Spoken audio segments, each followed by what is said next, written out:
and welcome to the YYC Soccer Podcast. My name is Jason Kmet, and my co-host is Scott Strasser. Hey, Scott. Hi, Jason. So how are you on this dark, cold Thursday night?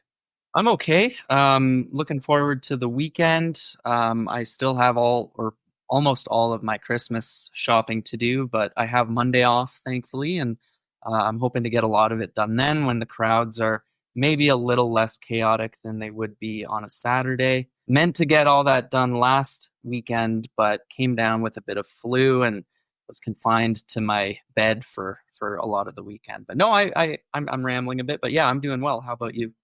Yeah, it's pretty good. It is really getting close to Christmas now, and it sort of seems like, like it does a lot of years, sort of creeps up on you. But here we are. We're really it's less than 2 weeks away, and I think part of it, even from a podcast perspective, is usually around this time of year, I think the news really starts to slow down to a trickle. But I would say that's not the case with us right now.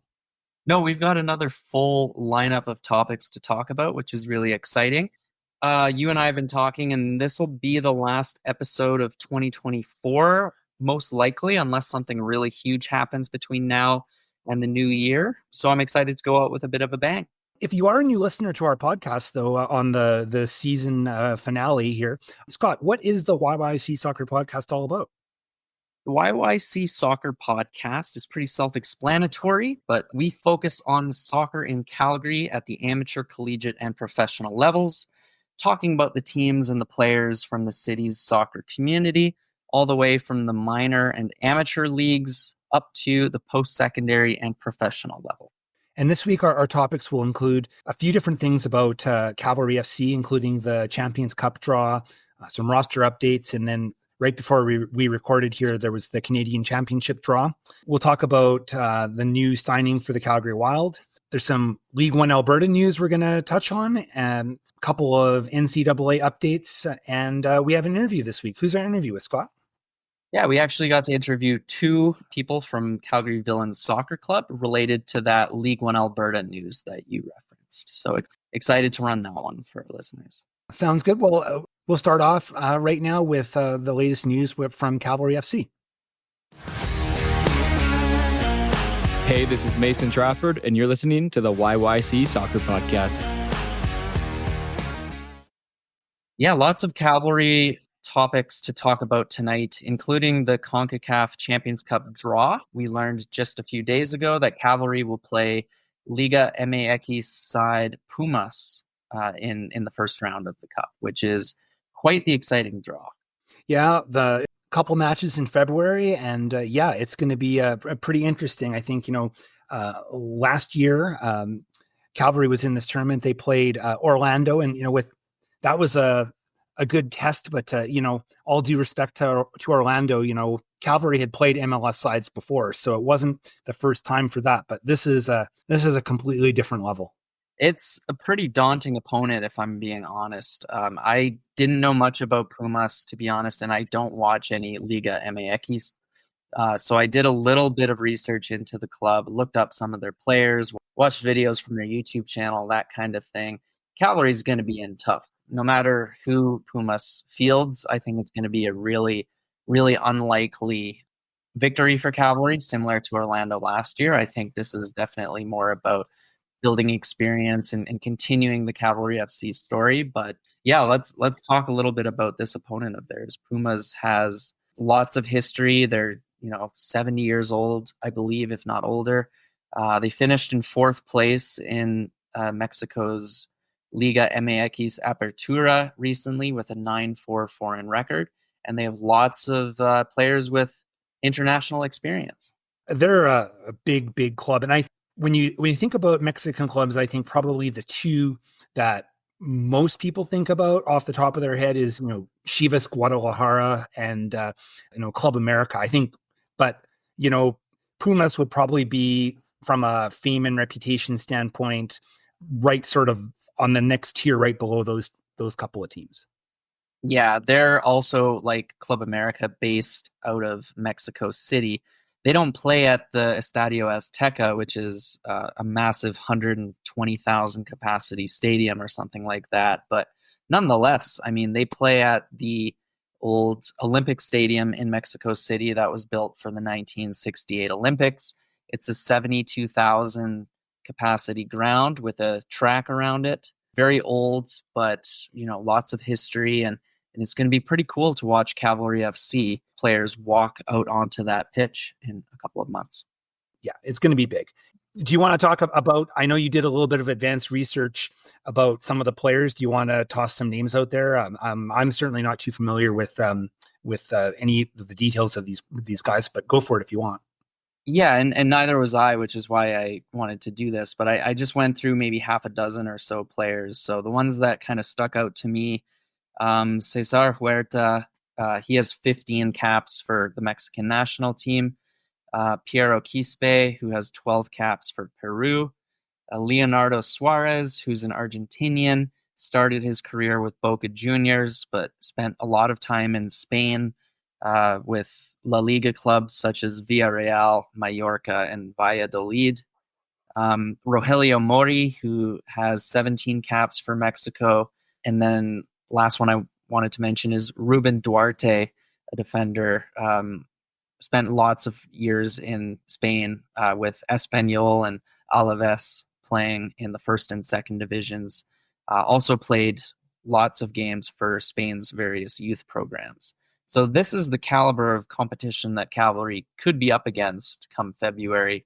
But obviously, I think Pumas is probably going to be fielding maybe some of their younger players or less experienced professionals. Yeah, I think that's probably safe to assume. And the other thing we haven't quite talked about this announcement in the draw is we don't know where Cavalry's home match is going to be yet. We know where it isn't going to be, but we don't quite know where it's going to be yet. Yeah, Jason, you can talk more about this because you tuned in to Ian Allison's press conference yesterday morning, but he basically said we'll confirm within the next 48 hours where we're going to play. There's really only a couple of venues that it could be, all based out on the West Coast in either Vancouver or Victoria. I personally would like to see BC Place host the game, but I guess we will hopefully find out. I guess it would be Friday, the day that this episode is released, if they're going to play there or if they're going to play at Swangard or if they're going to play at Starlight Stadium like they did last year. Yeah, based on what was said in the press conference, it seemed like definitely by Friday there was going to be an answer, and it sounded like everything was very close. But it's going to be one of those three locations, I think. They talked more about, playing at McMahon, but, the new field turf installation isn't going to be installed by then. And Commonwealth wasn't to go for, I don't know if they've got something going on, but it apparently had to go off the table. And then that leaves you with mostly the BC area. One comment that I thought was interesting, and I didn't know this, but Ian Allison made a comment saying that the CONCACAF rules state that if at all possible, you need to play these matches in your home country. So the idea that, for example, Cavalry could go to a warmer weather place, they could go to California or Vegas or Phoenix or something like that and host, that's not an option because, I guess from the point of view of CONCACAF that, there are venues in Canada that could host. So that means you need to use those first. Yeah, I think that, that's a fair rule, but it doesn't suit Canada, obviously, with this tournament kicking off in February, unless you're Vancouver Whitecaps. I don't know. I mean, I think, the best chance of getting a decent amount of Cavalry fans is to have this game be in Vancouver. It's definitely easier to get to Vancouver than it is to get to Victoria when you consider if you drive, you need to take a ferry and all of that. If you fly, you have a pretty long journey from the Victoria airport to get to Langford and back. So Vancouver is a feasible road trip for some. I think it's about a 12-hour drive. I know lots of Vancouver FC, not lots, but a couple of Vancouver FC fans made the trip to Calgary to watch Vancouver FC take on Cavalry multiple times this past CPL season. So I think if we see the game at BC Place or Swangard, you could see, not that many Cavalry fans, but definitely, or maybe a few dozen, which would probably be helpful in terms of trying to make it at least somewhat of a home game for them. So there was another draw actually just before we started recording for the Canadian Championship, and it looks like Cavalry will be taking on Scottish, the League One Alberta champions from Edmonton. Yeah, that's going to be kind of interesting. It's been a while since an Edmonton-based club has at Cofield, so it'll be kind of cool to see. I think that they talked about the match would be in April or May, so it's going to be relatively early in the season, and it's just going to be a one-off, right? It's whoever wins advances to the next round. So it's not a home and home or anything like that. And I think this will be great. I don't know that much about Scottish, but they obviously had a really strong team in the summer, and lots of players who had been with FC Edmonton at some point or another. Might even be a couple of reunions on the pitch when this game is played. So hopefully it'll be on a good date, and lots of fans can come out to Spruce Meadows for that one. The last topic we want to talk about with Cavalry FC is last Friday, they made their end of the season roster announcements about who's still under contract and who's out of contract and so forth. And we kind of broke some of this down a couple episodes, 2-3 episodes ago, but we now have some confirmation about who's still around and who's under option or who's out of contract. So the players under contract with Cavalry at the moment are Marco Carducci, Bradley Camdam-Fewo, Charlie Trafford, Tobias Warshevsky, Nicholas Veiling, Channon Chanda, Eric Kobza, Diego Gutierrez, Sergio Camargo, Fraser Aird, Lowell Wright. And the players that are currently under club option that can be activated by the end of the year are Cal Montgomery, Ali Musi, Jesse Daly, Malcolm Shaw, Mael Henry, Michael Harms, Joe Holiday, and Shimit Chom. Two players who are out of contract are Dan Klomp and Tom Field. And then we found out very shortly after you had interviewed him, Jason, that Willie Akio and the club mutually agreed to depart ways. Yeah, what were your thoughts on that, Scott? I was a little bit surprised, although we don't really know all the details of what's been going on with the injury, but it sounds like this injury is pretty significant, and he's still rehabbing based on what he said in the interview. It was an ankle injury, right? For some reason, I thought it was a knee, but those tend to be easier to recover from than knees typically, but I guess it depends. And yeah, maybe the recovery didn't go as they all hoped. Really unfortunate. I think Willie was a fan favorite in 2023 when he joined the club partway through the season as the homecoming hero. It didn't really work out for him in the early parts of 2024. He started to play better and then suffered this injury. Hope he lands on his feet somewhere. Would love to see him continue his career at the pro level. But I do know that he has lots of other interests, and I think no matter what he does, he's going to do great. Yeah, agreed. The one other thing about Cavalry players I want to mention is that earlier today, Vancouver Whitecaps announced some of the contract statuses of some of their players, and they announced that Jay Herdman, they are not picking up his option for 2025, so that will make him a free agent. Yeah, and considering how well he did in his time with Cavalry FC makes you wonder, can Cavalry still pick him up? If Willie Akio is not going to play, then and if Jay Herdman's not there, then that kind of leaves a spot open for left wing. But I think that he established himself well out there on the left, and I'd like to see him come back personally. I don't really expect Jay Herdman will have tons of MLS interest, but I think he'll have tons of CPL interest. So if he wants to, come to the CPL, I think there's going to be no shortage of teams that are going to be interested in having him. And I think maybe another possibility for him, since he is a New Zealand national player, he could always potentially go down and play in the Australian A-League for one of the New Zealand teams. I think that could be another destination possibly for him. And the quality of play in the A-League is really quite good. Probably, I would think it's probably at a level above the CPL at this point, and probably the pay is a little bit more too. So, but I think, he's got some options going forward, I think. And I'd love to see him come back to Cavalry. He really did well, but we'll have to see. This is Jacqueline Savixi, and you're listening to the YYC Soccer Podcast.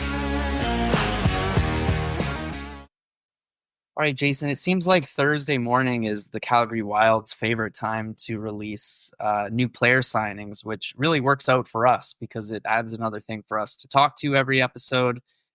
Today we found out Calgary Wild's 8th signing is Dutch defender, and I hope I'm saying her name correctly, Mika Rolfsema, who brings quite a bit of professional experience to the club.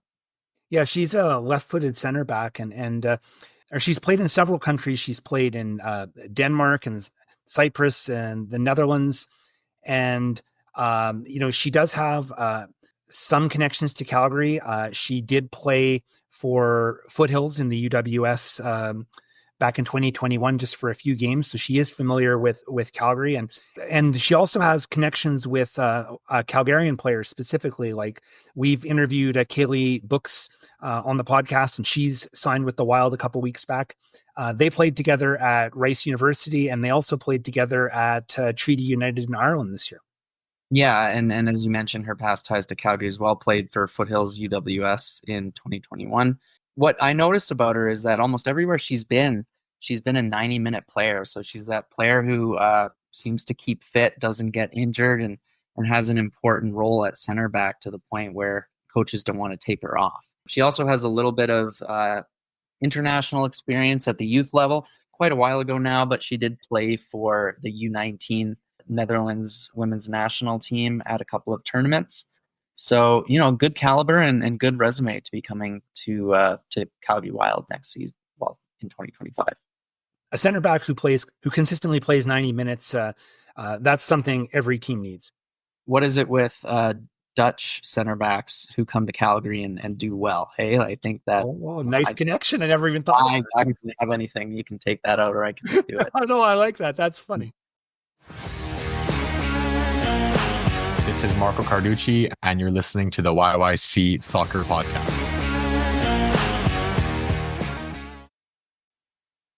All right, we haven't talked about League One Alberta for a few weeks, but there's a good reason to bring it up this week.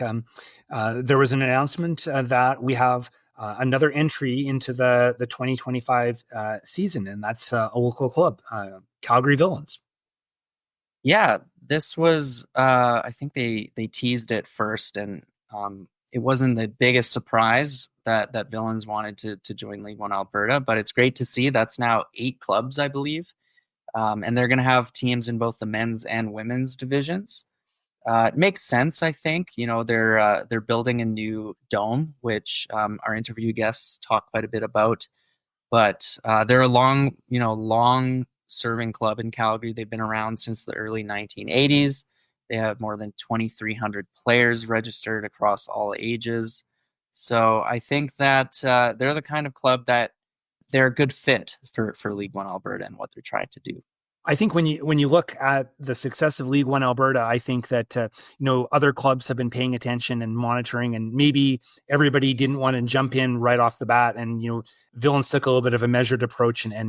But yeah, I think if you're looking at adding clubs into the mix from the Calgary region, they would be one of kind of the obvious additions that when it comes to clubs that aren't already in it. They've had a team in the Alberta Major Soccer League for many years as well. That's kind of had ups and downs, but there's that logical pathway in place now. So earlier this week, Jason, you and I talked to Calvin Campbell and Jeff Marchant, who are 2 members of the Calgary Villains, and they talked about the decision to join League One, how they think it's going to work for the Villains, but they also talked quite a bit about their dome project, which is really important considering the field crunch that Calgary is experiencing in the winter times that we've talked about a couple of times on this podcast. This is a project which is pretty close to, actually, I think they use the term almost shovels at the ground stage, but it's certainly adding another facility is needed for sure. So we talk about all those things, and we should probably just run that interview now. I'd like to welcome Calvin Campbell and Jeff Marchant to the podcast. Calvin Campbell is the general manager of Calgary Villains, and he also oversees the club's high performance stream. Jeff is the director at large and is involved with the Villains Dome project. He's also the club's facilities director. Jeff, Calvin, thank you so much for coming on our podcast this week. Thanks for having us. Happy to be here. Thanks. We wanted to have you guys on because, of course, Villains recently announced that it'll be joining League One Alberta in 2025. We wanted to talk to you about that decision. What were the reasons for Villains joining League One in 2025 as opposed to last year for the inaugural season?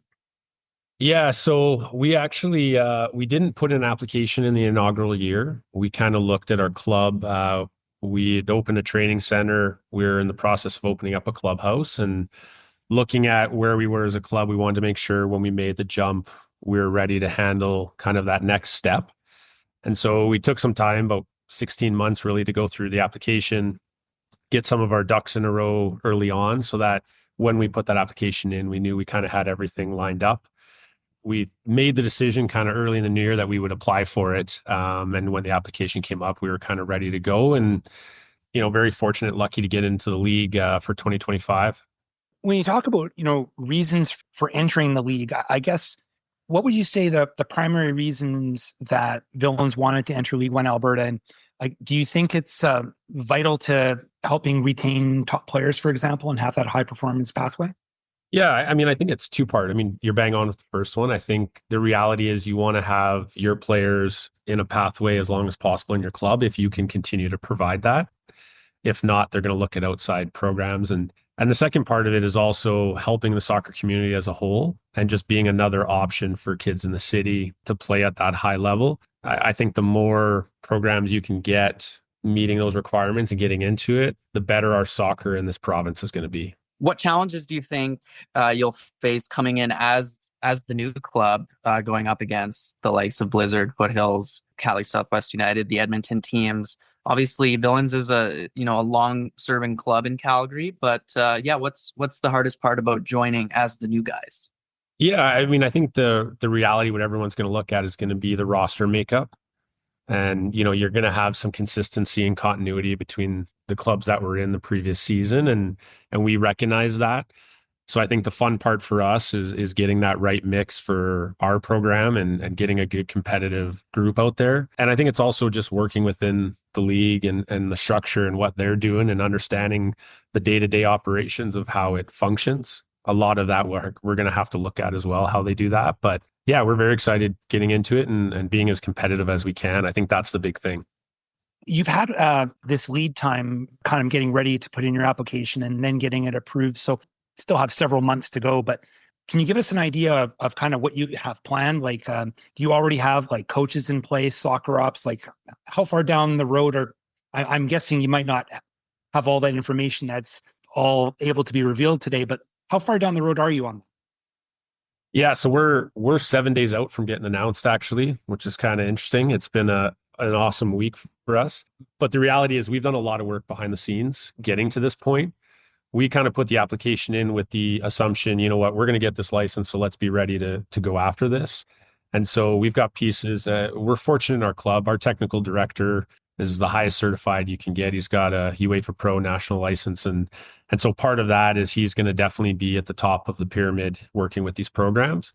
And then using that and the current structure we have of getting other coaches that we have in the club or looking on the outside. But as much as we want is to keep it organic and natural inside the club and keep promoting our coaches and our players in that.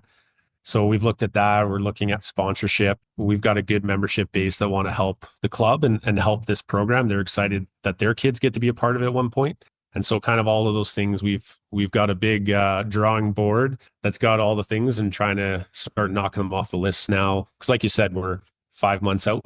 Yeah, it makes sense to draw a lot of the players for the inaugural roster from the club, right? Promoting from within. I do want to ask, and I'm not sure how much you can reveal, about external recruitment and if Villains will have eyes on, other cities, other provinces even. We've seen other clubs draw from other places, for instance, like League One BC teams.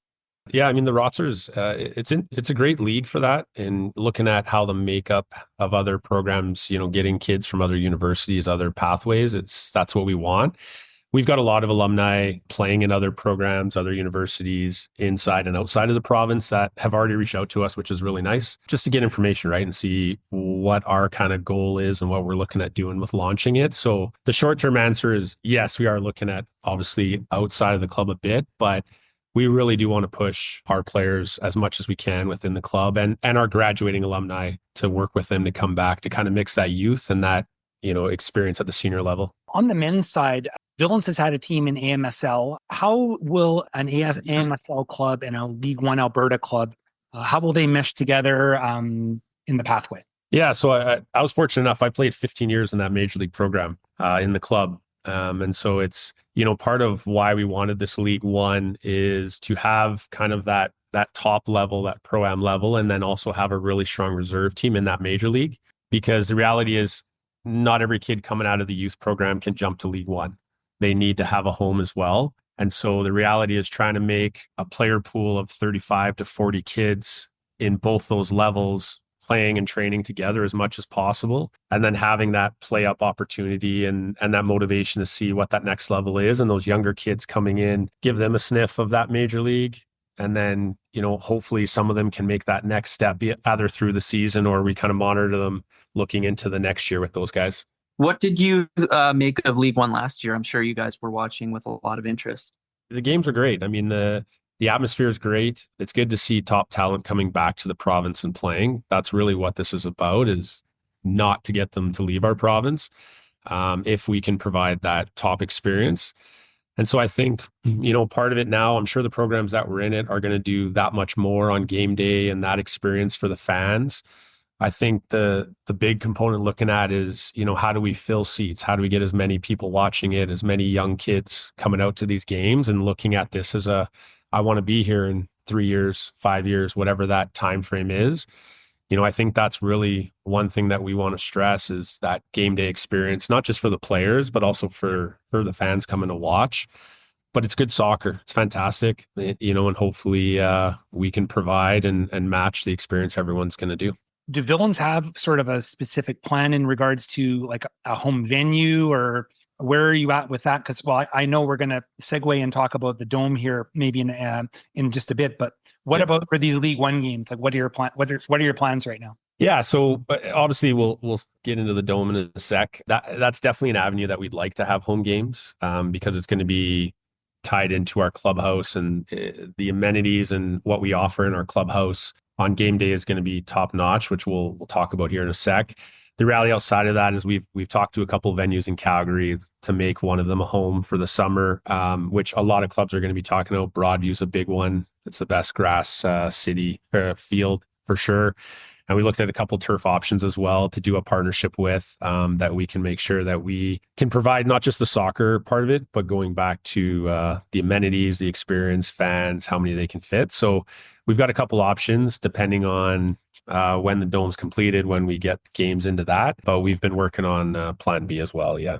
So I guess we can now segue to talking about the Dome and Calvin, I think you've been taking the bulk of questions so far, but Jeff, maybe this is your time to shine. Do you want to shed some details as much as you kind of can at the moment on this project? I think people in Calgary's soccer community have known it's been going on for quite some time, but what is the most exciting thing about it from your view?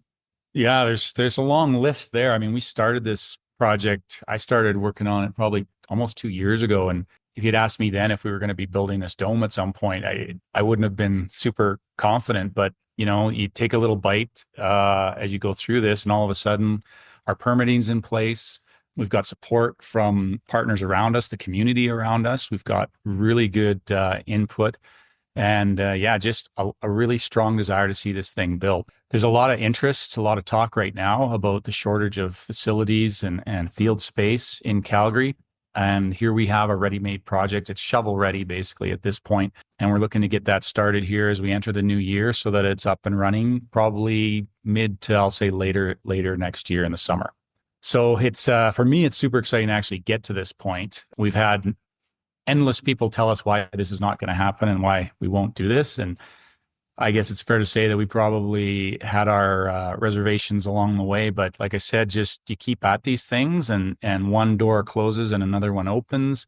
and a lot of disappointment along the way, but you get enough steps forward and that momentum starts to build. So we keep telling each other we've never been closer, which is true. But yeah, we're literally on the cusp of starting. We've got full support from the city. We've got our permitting in place. We've done our contract work. So we've got our the folks that are actually going to build this for us have been in place for a while. And I can't say enough about the partnerships we've had, in particular, the folks that are going to actually manufacture and build the bubble itself, as well as the folks that are going to do the turf work. There's some pretty common names out there, the Farley Group and Field Turf, who are doing work around the city and in the province and across Canada, quite honestly. And these are guys that got on board with us probably 18 months or more ago, and they've helped us. They've taught us some things, but most importantly, they've stuck with us.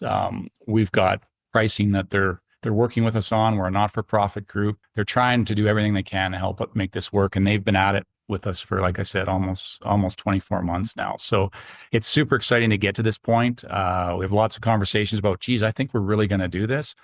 And as I said, we're hopefully within the next month, we'll be able to announce like a green light on the actual project, get the shovels in the ground. We're going to do a bunch of preliminary work here at the facility, utility type work. Farley would actually start manufacturing the dome out east. And then we'd wait for the warmer weather, probably end of March, early April. We'd get out there and do the concrete work that needs to be done, put the grade beams in that the dome's actually going to sit on. And then, shortly after that, Farley comes out and puts up a bubble. It's pretty quick once you get everything in place. But like I said, we're, optimistically, we'd like to see it up and running by midsummer. But end of the summer, as we get into the September time period, is kind of a pretty good estimate of when we expect to be up and running. Okay. Where in the city? You said out east? Our clubhouse and our current facility is, we're just east of the Blackfoot Hotel, kind of off Glenmore and Blackfoot. We're about 5 minutes away from Chinook Center, 5 minutes away from Costco. So we've gotten a lot of great feedback from the families here, because they're able to, drop the kids off, get their training done while they can go and run errands. We're in a pretty nice location that way. And when we took this space, we were pretty focused on the facility side that we've got, but it sits on a pretty large piece of property that we're using basically as a parking lot right now. And that's the space the dome is going to actually sit on. So our facility and the dome itself are going to be literally, 10 meters apart. So we're going to basically integrate the clubhouse with the dome so that the players and coaches can come into the clubhouse. They can utilize the amenities here, be it, the club lounge or the team rooms or the coaching rooms. Kids get their boots on, the athletes get ready, and they can go right out to the dome or right into the facility from the clubhouse. So we're really trying to create an integrated experience that way. And to be honest, we tried, we could have been up a little bit earlier potentially, but we, like everything, you want to make it as big as possible. So it took us a little while, but the city's been really great too. City of Calgary has worked with us in allowing us to take on a little bit more land outside of the actual lease that we're on. We're right next to a green space. It's actually a reclaimed landfill. I mean, it took a while, but they gave us the okay to actually use some of that space for some of our right-of-ways, which allows us to build the dome and the playing surface to the full width that we'd like to have it. So we're going to have a playing surface, full 11v11s size. It's going to be about 100 meters by 50 meters wide. And then, of course, it'll be segmented off like you've seen in a lot of facilities, so we can run the smaller field spaces for when necessary. League One and other games at that level, our APDL kids are going to play on there, and we'll be able to play the full 11v11 game on that space. The talk of lack of facilities, in the city has been a topic. We even hit on it as one of our topics a few weeks back on the podcast. So it's obviously adding some new indoor facilities. That it's something that's very needed for sure. Right. Absolutely. When we started to look at this, we were getting input from, you can imagine the folks that we're talking to, CMSA being one of them. And to run the programs that these groups want to run over the next 3 to 5 years, we need like 8 to 10 of these domes out there. And there are a couple coming up. There's some projects in the works, but the demand is unbelievable. It's great. It's a great problem to have, but it's a real problem for the city. Is there a message that you would like to give the fans out there about as you embark on this new project and, well, 2 new projects really going forward into big 2025 for you guys? Yeah, I think the big message out there is to enjoy what we're doing. We're trying to bring amazing experience to the soccer community as a whole, not just the club. Obviously, that's our priority, but to everyone involved in soccer. And I think to watch what we can do on the field, we're going to do our best to be as competitive as we can, to give players an opportunity to play both inside the club and if you're outside the club, to give an opportunity for that, and then make it full circle with that experience. We want young kids coming to the game and looking at people that they want to play with one day. That's really what this is about, is giving young kids hopes and dreams, and we want to be a part of that. This is Mila Schneider, and you're listening to the YYC Soccer Podcast. Moving on, Jason, we want to finish our episode as we have done for the last couple of weeks by talking about the NCAA playoffs. There's still a Calgary connection with just 4 teams left on the men's side. If this was basketball and March Madness, where, people in Canada, pay some level of attention to it, like this would be the Cinderella story of men's soccer in the NCAA tournament. Vermont is now in the Final Four. Yeah, and Vermont has a player from Calgary on their team, Sydney Wathuta, formerly with Cavalry's U21 setup. He's having a great 2024 with the Catamounts. He was the America East Midfielder of the Year, and he was named to the America East First Team All-Conference. He seems to start a lot of games. He started in their last game, which was an impressive 2-0 win over Pittsburgh.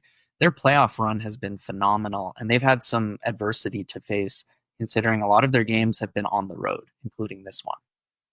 Yeah, and the final is in Cary, North Carolina, this weekend, and their first match is against University of Denver, and then the winner will play the winner of the Ohio State versus Marshall matchup. So, yeah, the run has been really pretty impressive.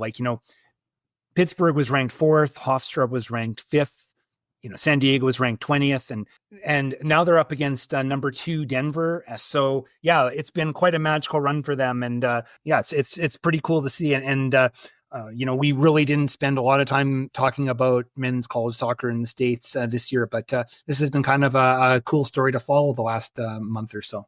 Yeah. The only question becomes, who's going to play Sydney Wathuta in the movie? Exactly. No, I'm just joking. It's a Hollywood story though, this run, and I hope they can keep the winning streak going, and that we can eventually get Sydney on the podcast. That'll be a great conversation. He is definitely on my list of people I want to get next year. One more note about NCAA. Last week we talked about Izzy Monk transferring from Memphis to Arizona State. Well, we had another transfer this week. Yeah, there's been a little bit of an exodus from Memphis, at least when considering the various Calgary connections. So, yeah, Anna Hauer is also leaving after 2 seasons with the Tigers. She is transferring to West Virginia. Yeah, West Virginia is a pretty big program. I think they're pretty consistently a top 25 type club from what I could tell. So that's a pretty significant move. And yeah, it's a bit surprising, I guess. Last year, having 4 Calgarians play for the University of Memphis. Now next year, there won't be any unless there's somebody that's recruited in news. This is Canadian FIFA assistant referee Mike Barbigan, and this is the YYC Soccer Podcast.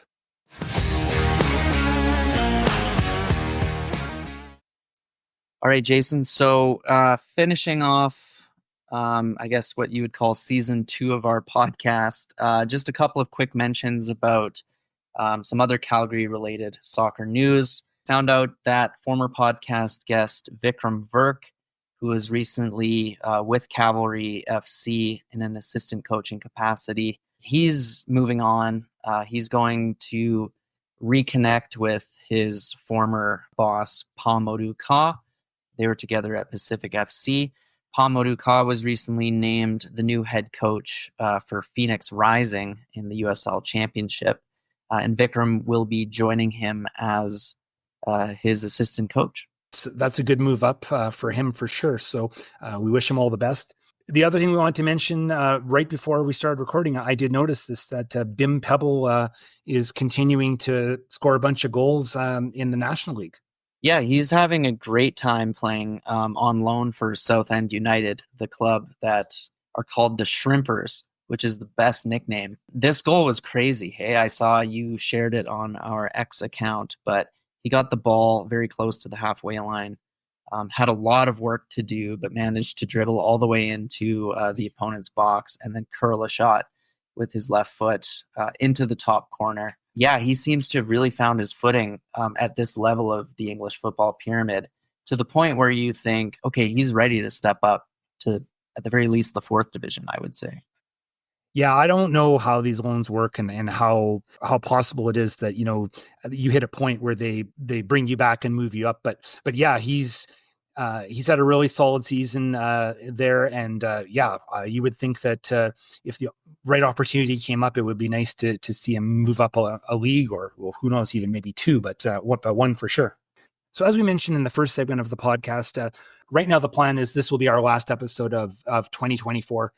Unless some really major breaking news happens, we'll be back probably in the mid part of January, in advance of the CONCACAF Champions Cup matchups for sure. But yeah, we're going to take a bit of a break and recharge a bit and sort of enjoy Christmas and stuff. Hey, Scott, I just want to say thanks again for being on here for the past year. 2 full years in, I'm enjoying it more than ever. Yeah, no, it's been a blast, and I think we've had a lot of great growth in the last year, and podcast has reached more listeners and continued to grow across different metrics. So I'm really happy with where we're at. I'm excited to see where it takes us in 2025. If you start to miss us over the holiday break, we do have pretty active social media accounts. I imagine we'll stay pretty active on social media, just sharing news, things like that. But no, if you're in the Calgary area, I would encourage you to try to attend the off-season's best tournament. I'm going to try to get out there for one of those nights. Maybe I'll see some of you there. But yeah, Jason, kudos to you for all the work you do in this podcast and behind the scenes stuff. Really appreciate the effort. And yeah, me too. I'm really enjoying it. Yeah, thanks. Yeah, it's been a blast for sure. And that's a good mention on the off season's best tournament, because that is going to be a cool thing to do and see. And yeah, I'm pretty sure, based on my schedule right now, I'm pretty sure I'm going to be at a good chunk of the Boxing Day, the first day. So yeah, should be fun. I'm looking forward to sort of seeing who's out there. So thank you for listening to the YYC Soccer Podcast. You can have this podcast downloaded to your device as soon as it becomes available by subscribing on Apple Podcasts, Spotify, or other platforms. Check out our website at yycsoccer.com, where you can look through our episode archive, and you can find other options to listen, including our YouTube channel. We also have on the website links to buy Scott's book online. You can leave us a question or comment in the Contact Us section of our website, or you can interact with us on social media on Twitter, Instagram, and Blue Sky, where our username is YYC Soccer 403. Thanks for listening.